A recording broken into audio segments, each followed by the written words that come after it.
Bon, tu y vas, Gabriel? Ouais. À partir de que fais-tu? Que fais-tu? Donc assise, à ne rien dire, alors que tu m'as trompé. Oh, Gabriel, il y a un petit problème de ponctuation, là. Ah, possible. Tu mets pas le virgule aux bonnes places. Merci de me le dire, je reprends. S'il te plaît. Que fais-tu donc assise à ne rien dire alors que tu m'as trompé? Non, décidément, c'est pas ça du tout, là. Que fais-tu donc assise à ne rien dire alors que tu... Gabriel. Que fais-tu donc assise à ne rien dire or que tu... Non. Que fais-tu donc assise à ne rien dire alors que tu m'as trompé? Gabriel! Je la travaillerai chez moi. Marguerite s'avance. Catherine, il n'y a pas moyen d'avoir une démarche un peu plus féminine. Bah quoi? Non, mais où t'as appris à faire du théâtre, merde? À l'école nationale, monsieur. Ben voilà le problème, c'est à l'école nationale Madame que t'aurais dû aller. Ta réplique. Comment peux-tu me parler de mon comportement alors que tu m'as toi-même trompé une dizaine de fois? Je m'excuse, Catherine, mais une femme fâchée ne s'exprime pas de cette façon. Ah non. Et comment alors? Eh ben, un instant. Allô? J'ai trouvé une note d'hôtel dans la poche de ta veste ainsi qu'une capote. Je te quitte, salaud. Alexandra.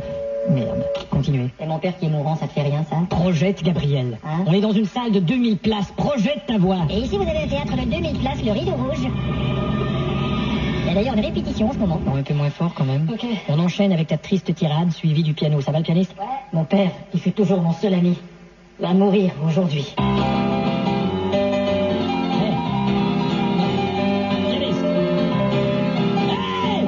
Tâche de trouver une musique de circonstance. On continue. Et moi, je ne représente rien pour toi?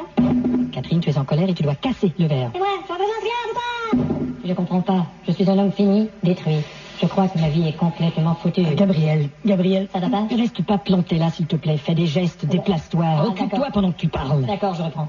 Tu ne comprends pas. Je suis un homme fini, détruit. Je crois que ma vie est complètement foutue et que je vais me suicider à la première occasion. Non, je ne crois pas que passer l'aspirateur soit circonstance.